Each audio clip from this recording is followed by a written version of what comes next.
बोलो सदगुरु महाराज की जय। प्रथम लागू दो चरण को, धनी ए न छुड़ा जो किन, लात तली लाल एड़िया, तेरे जीव के यही जीवन, इन पाँव तले पड़ी रहूं, तन नजर चलो बातन, पल न वालू निरखु नेत्रे, मेरे जीव के यही जीवन, मेरे जीव के यही जीवन। बोलो श्री प्राणनाथ प्यारे की जय। प्रणाम। सुंदर सा जी, हम श्री खिलवत ग्रंथ का 16वां प्रकरण कर रहे थे, जिसमें हमारी 63 चौपाई हो चुकी थी। अब 64वीं चौपाई से हम प्रारंभ करते हैं। जो नींद में सुपन देखिए, कई लाखों वजूद दिखाए। कहते हैं जो अब धामधनी अक्षातीत इंद्रावती जी के धाम हृदय में बैठ करके बता रहे हैं कि जिस तरह से हम नींद में सपना देखते हैं, नींद में क्या देखते हैं, अनेकों शरीर बन जाते हैं, लाखों, बहुत भीड़ की भीड़ दिखाई देती है। ये अनेकों शरीर हमें एक साथ दिखाई देते हैं। आंखा खोले उड़े फरामोशी में तभी मिट जाए। जैसी आंखें खुलती हैं तो हमारी जो नींद है उड़ जाती है, तभी वो लाखों व्यक्ति भी मिट जाते हैं। सपन टूटते ही वो कहाँ दिखाई देंगे जो इतने लोग दिखाई देते सपन में। उसी तरह से जो अक्षर ब्रह्म है, उनका मूल स्वरूप, उनके मूल स्वरूप पर नींद का आवरण नहीं पड़ता। सिर्फ वो सृष्टि रचना के लिए संकल्प लेते हैं। उन्होंने सृष्टि रचना करनी है। जैसे उनके मन में संकल्प आया, तत्स्वरूप में पहुंचा पहले, फिर सबलिक में पहुंचा, फिर केवल में पहुंचा, केवल से सबलिक में, और फिर अव्यकृत में वो संकल्प आ गया। और अव्यकृत क्या है, वो उसमें जो प्रणव ब्रह्म है, वो अपने आप को आदि नारायण के रूप में देखते हैं। फिर आदि नारायण कहते हैं एको एम बहुश्याम, मैं एक हूं, अनेक हो जाऊं, तभी अनेकों करोड़ों ब्रह्मांड बन जाते हैं। अगर जागृत अवस्था में ये संकल्प लिया होता तो इस सृष्टि का प्रलय कभी नहीं होता। ये संकल्प भी तब है, सपन स्वरूप है। ये नींद का आवरण डालने वाला है, क्योंकि अव्यकृत का जो मन है, मन संकल्प लेकर के यहाँ पर अपने आप को आदि नारायण के रूप में देख रहा है। फुरमान लिखूं तुमको और भेजूंगा पैगाम। दामदनी कहते हैं कि मैं किस तरह से इस ब्रह्मवाणी के द्वारा, तारतम वाणी के द्वारा तुम्हारे पास संदेशा भेजूंगा, पैगाम भेजूंगा, अपना संदेशा भिजवाऊंगा। तुम कहोगे किन भेजिया, किन के एक कला। तुम कहोगे किसने ये भेजा है, किसकी ये बातें हैं, कौन ये कह रहा है, ये किसने कही है। कहाँ है हमारा कसम और वतन हमारा कित। हमारा कसम कहाँ पर है, हमारा वतन कहाँ पर है। 14 तबकों में नहीं, एक किन की किताबत। इस 14 लोक के ब्रह्मांड में चाहे कितने धर्म ग्रंथ हैं, कितनी किताबें हैं, ये ज्ञान किसी में नहीं है। कहते हैं ना, 14 लोकों में नहीं, रू अल्लाह का इलम, ए दिया एक तोही को करके मेर कसम। 14 लोक के ब्रह्मांड में ये क्षमा महारानी जो तारतम वाणी लेकर के आई है, ब्रह्म वाणी लेके आई है, ये ज्ञान 14 लोक के ब्रह्मांड में किसी के पास नहीं है, किसी किताब में नहीं, कहीं पर भी इसका वर्णन नहीं। ये धनी की मेहर नहीं तो क्या है, हम रूहों पर धनी की मेहर ही है ना, कि उन्होंने हमें वो ज्ञान दिया जो अक्षर ब्रह्म के पास भी नहीं था, उनका सतंग के पास भी नहीं था। उसे भी सुध दी और रूहों को भी सब बताया। अपन आए वास्ते मजकूर, अरस से उतर। हम आपस में ये बातें करके आए थे, सारी बातें दामदनी से की थी। दामदनी ने इस ब्रह्मांड के बारे में बताया था, और हमने भी कहा था कि हमारा इश्क बहुत जोरावर है, हमारे इश्क के आगे आपकी माया की चलेगी नहीं। हमारा इष्ट आपके माया के सब बंधनों को तोड़ देगा, तो हम परम धाम से उतर करके आ गए। अब तू ए दुनिया जो तिलसम की, तो माने क्यों कर।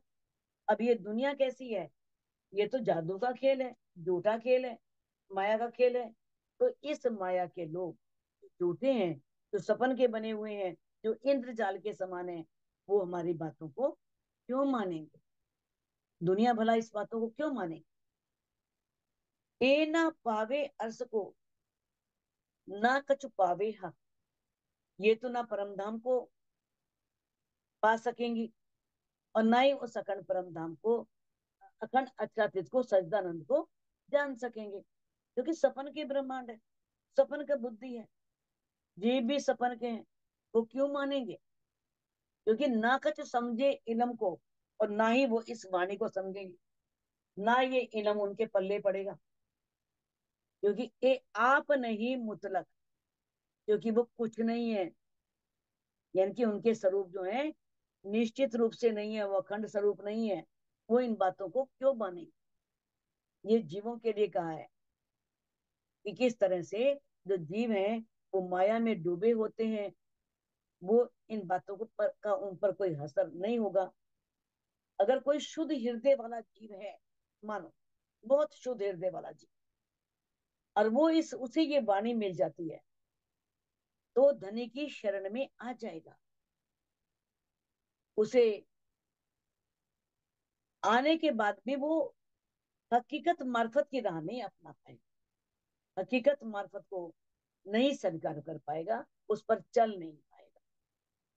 ये जो ढूंढत दुनिया सो सब तिलसम के, जो ये माया के ब्रह्मांड के लोग हैं, वो उस अखंड पारब्रह्म को पाना चाहते हैं, ढूंढते हैं।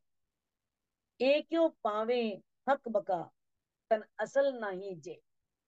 वो उस अखंड परम धाम को और अखंड स्वरूप वाले अच्चातीत परब्रह्म को कैसे पा सकते हैं, क्योंकि उनका जो स्वयं का स्वरूप है ना, तन असल नहीं जे।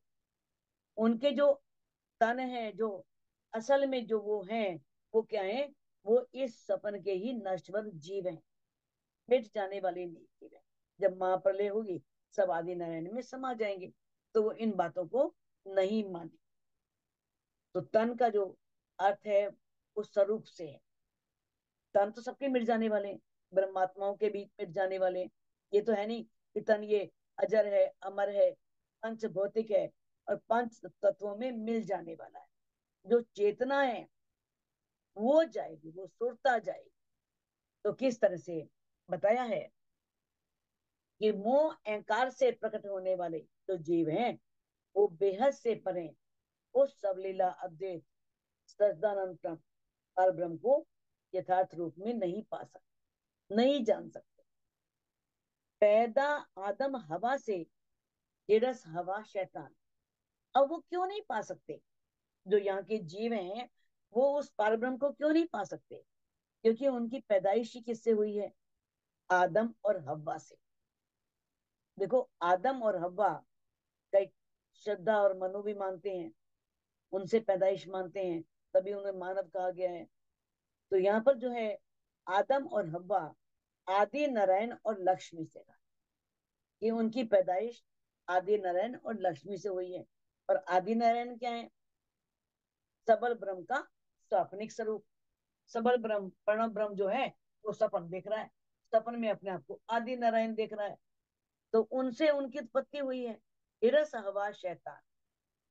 और किस तरह से उनके अंदर शैतान की बैठक भी है, उनके अंदर बहुत सी, यानी कि वो उनके अंदर अवलीस बैठा है। इन विद की ए पैदाश, कहवत पुराण पुराण। पुराणों में भी ये बात कही गई है, पुराण में भी ये बात कही गई है। ये बात बिल्कुल स्पष्ट, अनेक जगह आपको बताया है, कितने उदाहरण दिए गए हैं कि कैसे बताया है कि अवलीश की इनके दिल पर और हृदय पर पूरी हुकूमत होगी, और ये किस तरह से जो पार ब्रह्म के सच्चे मार्ग पर नहीं जा सकेंगे। कुरान का पारा 1 सिपारा 8 और आयत है 11 से 15। 11 से 25, इसमें सारा प्रसंग आया। ये सब वर्णन किस तरह से ये लोग उस अल्लाह ताला को नहीं पा पाते, उस पूर्ण ब्रह्म परमात्मा सच्चिदानंद को नहीं जान सकेंगे। रल गए बाही खेल में, कछु रही ना असल बुध। रल गए वाही खेल में, और परम धाम की ब्रह्म सृष्टियां तो दृष्टा बन के आई थी। तुम आइया छल देखने, मिल गईया माए छल। छल को देखने आई थी और तुम छल में आकर के मिल गई। रल गए वाही खेल में, और ब्रह्म सृष्टियां इस माया के ब्रह्मांड में आकर के इस खेल में ऐसे घुल मिल गई, कछु रही ना असल बुद्ध, उनकी असल बुद्धि भी नहीं रही, निज बुद्ध भी नहीं रही। ना घर की याद रही, ना अपने प्रीतम की याद रही, ना ये याद है कि हम ब्रह्म सृष्टियां हैं, हम पूर्ण ब्रह्म परमात्मा की ब्रह्मात्माएं हैं। इस तरह से वो सब कुछ भूल गई। रू अल्लाह कहे सो बेर, तो भी आवे ना दिल सुध। अब रू अल्लाह क्षमा महारानी चाहे 100 बार समझाए, 100 बार समझाने पर भी उनके दिल में ये सुध नहीं आ रही, ये होश नहीं आ रही, ये पहचान नहीं आ पा रही है। देखा देखी करो इनकी, बैठे तिलसम माई। अब दामदनी कहते हैं कि है सुंदर साथ जी, इस माया में आकर के, तिलसम में आकर के, इस जादू के खेल जो है, जो ये इंद्रजाल है, ऐसे जो सपन का ब्रह्मांड है, इसमें आकर के तुम क्या करोगे? आचरण भी वही करोगे, देखा देखी। जैसा वो लोग करेंगे वैसा ही व्यवहार तुम करोगे, वैसा ही तुम आचरण करोगे। तुम आए बका वतन से, ए मुतलक कछुए नाए। कि तुम अखंड परम धाम से आए हो, ये ब्रह्मांड तो कुछ नहीं है, ये है ही नहीं। तुम वहां की रहने वाली हो, अखंड ब्रह्मांड परम धाम से आई हो। तो ये धामधनी सभी रूहों को इस ब्रह्मवाणी के द्वारा बता रहे हैं, और इस ब्रह्मवाणी से ये सीख लेकर के हर रूह को उस अखंड अनंत असीम अपने परम धाम को जानने का, और अपनी आत्मा के प्रीतम उस अक्षातीत के प्रेम में डूबने का प्रयास करना चाहिए। एक तिलसम खेल फना से, खेलत फना माहे। ये जादुई खेल है, और ये बना कैसे है? मोह सागर से बना है। इसकी उत्पत्ति मोह सागर से हुई है, पता है ना, मैं तत्व से हुई है। खेलत फना माहे, और प्राणी जितने भी यहाँ के मानव हैं, वो मोह तत्व में के अंदर ही भटकते रहते हैं, सब मोह में पड़े रहते हैं। इतना मोह कि मोह छोड़ ही नहीं पाते। आखिर सब फना हो वही, इत कायम जरा नाम। आखिर में सब नष्ट हो जाने वाला है, यहाँ पर कुछ भी अखंड नहीं है, कुछ भी रहने वाला नहीं है। बट आड़ा बका वतन के, यही हुई फरामोश। बट आड़ा बका वतन के, अखंड जो परम धाम है, उसके अंदर ये पटी है, ये पर्दा ही है माया का। इसीलिए यहाँ पर फरामोशी छाई हुई है। यहाँ पर इतनी फरामोशी है कि माया का आवरण हट ही नहीं रहा। कहते जो याद करो हक वतन, इश्क ना आवे बिना हर होश।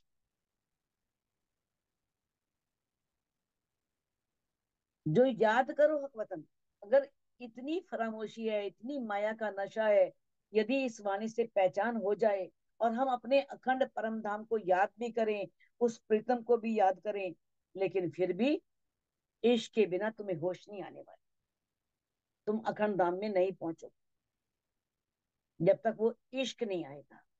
कितना मर्जी प्रयास करो, वो परम धाम नहीं दिखेगा, वो प्रीतम नहीं दिखेगा, वो पार ब्रह्म तुम्हें दीदार नहीं देगा। बेशक झूठ दिखाइया, तो क्यों देखे हमको। राज जी कहते हैं इसमें कोई शक नहीं है कि मैंने अपनी अंगनाओं को माया का खेल दिखाया, तो क्यों देखे हमको। तो मुझे कैसे देखेंगी? मुझे वो देख ही नहीं सकती, क्योंकि मैंने ही उनको ये माया का खेल दिखाया है, और वो मुझे कैसे देख सकती हैं। रूहें लेवे इलम बेशक, तब बोचे पकामो, यदि वो बेशक इलम ले लेंगे, इस यानी कि कोई संदेह ना कर, बिना संदेह के बेशक इस तारतम ज्ञान को यदि वो अपने ग्रहण कर लेंगी, अपने आचरण में ले आएंगी, व्यवहार में ले आएंगी, तो उनकी दृष्टि पहुंचे बकामो, अखंड परम धाम में पहुंच जाएगी। तुम देखिया तिन मुलक को, जित जरा ना इश्क। अब धनी कहते हैं, मैंने तुम्हें वो ब्रह्मांड दिखाया है, वो संसार दिखाया है जहां जरा भी इश्क नहीं है। इत बेशक क्यों हो गई, जित खबर न पाइए हक।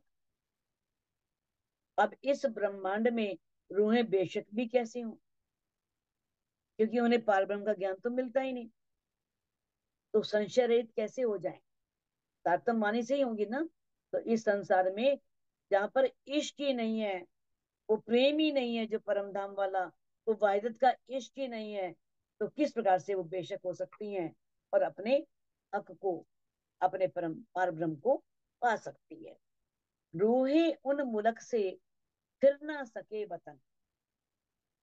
अब धामधनी कह रहे हैं, देखो सारा मुद्दा इश्क का है, सारा दारो मदार इश्क का है, पूरी वाणी का सारी यही है, बस ले आओ प्यार, करो दीदार, बस प्यार ले आओ तो तुम्हें धामधनी का दीदार हो जाएगा। अब धामधनी क्या कह रहे हैं कि ऐसे ब्रह्मांड में तुम गई हो, उस माया के ब्रह्मांड में, कि तुमसे माया नहीं छूटे, फिर ना सके वतन, तुम वतन में नहीं आ पाओगे, ना तुमसे फरेब क्यों ना छूटे, ये माया छूटेगी भी नहीं, ये फरेब छूटेगा भी नहीं, हक के इश्क बिन, जब तक उस पार ब्रह्म का इश्क नहीं आया। जैसे ही इश्क आएगा तो ये फरामोशी भी हट जाएगी और वो पार ब्रह्म अच्छातीत भी मिल जाएगा, वो परम धाम भी दिख जाएगा। ऐसी रूहें वाहिदत की, ताए फरेब पहुंचे क्यों कर। अब परम धाम की ब्रह्म सृष्टियों में वो तो वाहिदत की है, वहां पर एक दिली है, तो वहां फरेब कैसे पहुंच सकता है, ये माया कैसे पहुंच सकती है, माया के छल में वो कैसे फंस सकती हैं। ये बड़ा रूहों का तजुब, जो बांधी झूठ तो नजर। दामदनी कहते हैं कि बड़े आश्चर्य की बात है, जिन रूहों ने, जिनकी नूरी नजर थी, जो उन नूरी नजरों से परमधाम को देखती थी, मुझे देखती थी, और किस तरह से अपनी नूरी नजरों से मेरे ही दिल में इस माया के खेल को देख रही हैं, और उन्होंने अपनी सोता को संसार से बांध लिया है। उनकी जो नजर है, सोता है, वो इस संसार में आई है। मैं भेजी रूह अपनी, सब दिल की बातें ले। अब धामधनी ने, अक्षरातीत ने आह्लादनी शक्ति क्षमा महारानी को यहाँ भेजा, सभी को जागृत करने के लिए, और किस तरह से उस वाणी के माध्यम से दामधनी के दिल की सारी बातें प्रकट कर दी। अब धनी कहते हैं, तुम्हें तो भी याद ना आवे, कोई आई बनी ऐसी है, तुम्हें तब भी अपने पारब्रह्म की, मेरे अपने प्रीतम की याद नहीं आ रही। श्यामा जी बार बार याद दिला रही हैं, बार बार सिखापन दे रही हैं, तुम्हें फिर भी परम धाम की और मेरी याद नहीं आ रही है। क्यों नहीं आ रही है, सब बातें मेरे दिल की और सब रूहों के दिल। आप दामदनी कहते हैं, इस वाणी में मैंने अपने दिल की सारी बातें और रूहों के दिल की बातें सारी श्यामा जी के माध्यम से भिजवाई। इस वाणी में सब कुछ कहा गया, सब बताया गया। तो भेजी मैं तुम पे जो करिया आपन में, जो परम धाम में बैठ करके हमने बातें की थी, जो इश्क रब्द किया था, अपने इश्क को बड़ा कहा था, तो अब उन बातों को याद करो।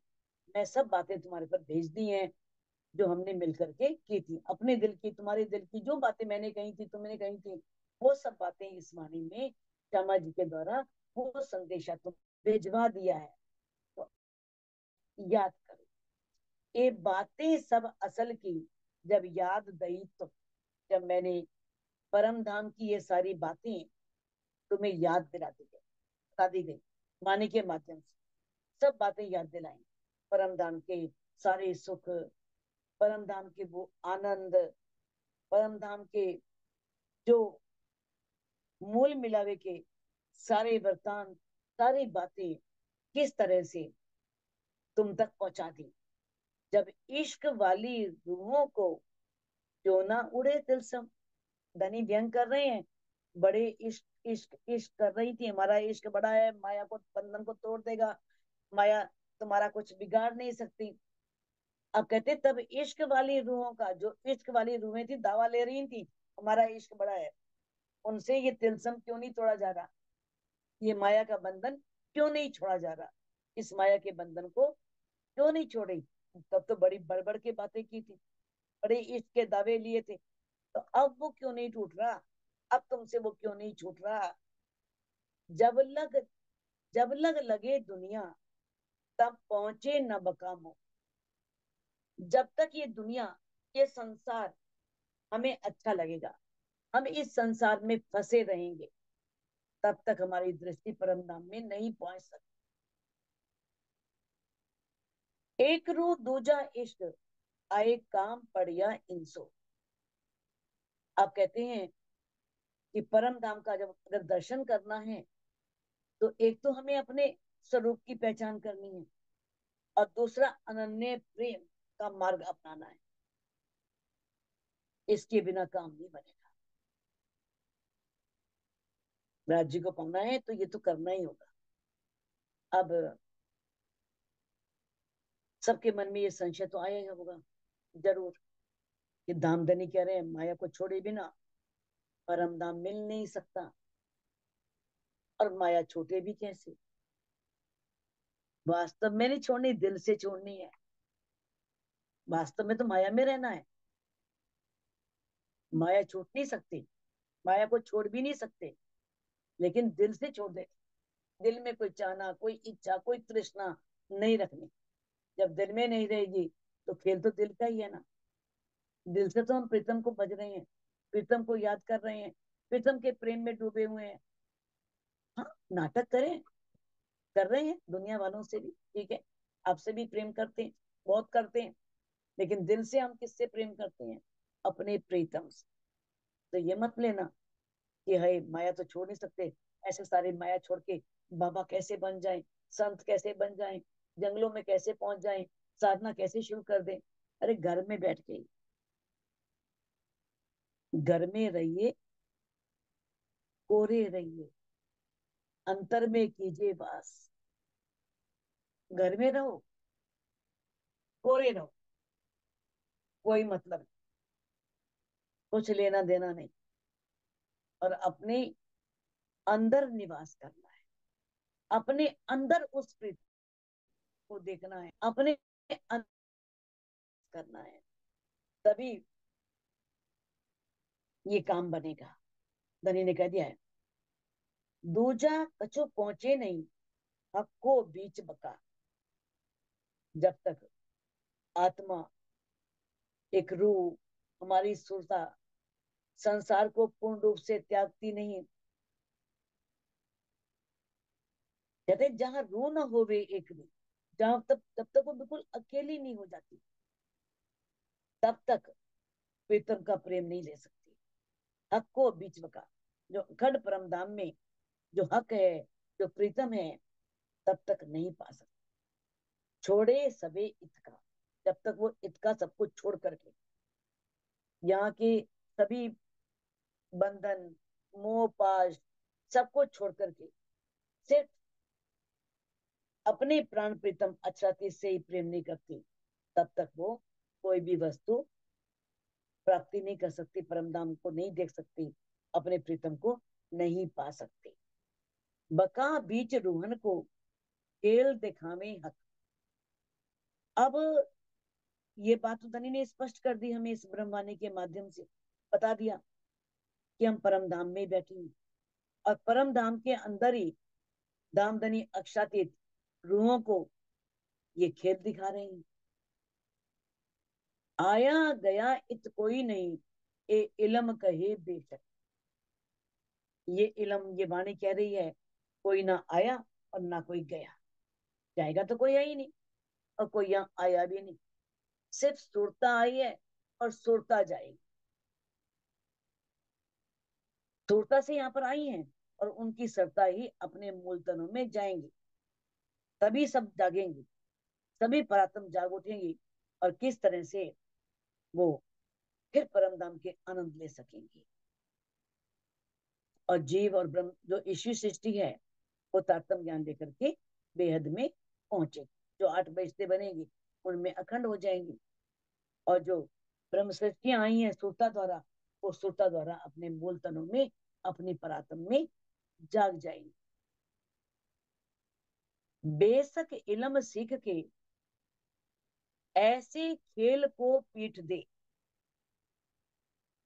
अब दामदनी कह रहे हैं, जो मैंने ये तारतम वाणी दी है, ब्रह्म वाणी दी है, इसमें कोई संदेह नहीं है। इस इलम को सीख करके, ये हमारी परीक्षा की घड़ी है, जो इस इलम से सिखापन लेकर के ऐसे खेल को पीट दे, जो खेल झूठा है, जो इस माया के ब्रह्मांड में आई है, जो नश्वर है, तो ऐसे खेल को पीट दे करके देखो कौन आवे दौड़ती, आगू इश्क मेरा ले। देखो अब कौन आती दौड़ करके मेरे इश्क को लेकर के। तो देखो परमधाम में तो सब इकट्ठे जाने हैं, ओड़े बेले जागसी बेले, खेल देख क्या सब एक। और धनी कह रहे हैं देखो कौन आती पहल दौड़ करके, कोई आगे कोई पीछे, इश्क लेसी सब कोई, जिन्हों पहले इश्क लिया तो इस तो आगे न हुए। इश्क तो सबको आना है, कोई पहले ले लेगी, कोई बीच में लेगी, कोई अंत में लेगी। बिना इश्क के तो परमधाम में प्रवेश है ही नहीं। सब लेंगी, लेकिन जो पहले इश्क लेगी वो सुहागिन होगी। अब धनी यहाँ कह रहे हैं, ये परीक्षा की घड़ी है, तुम्हें सब बता दिया, तुम कहीं नहीं हो, तुम परमधाम में बैठी हो, मेरे सामने बैठी हो, लेकिन ये माया जो है उसने पर्दा डाला हुआ है। और जैसे ही ये आवरण हटेगा तुम्हें अपनी परात्म दिखाई देगी। कहते हैं जो मूल तन है अपने, जाको कहिए पर आत्म संग लेके विलसिए संग खसम। किस तरह से हमें अपने प्रीतम के साथ विलास करना है।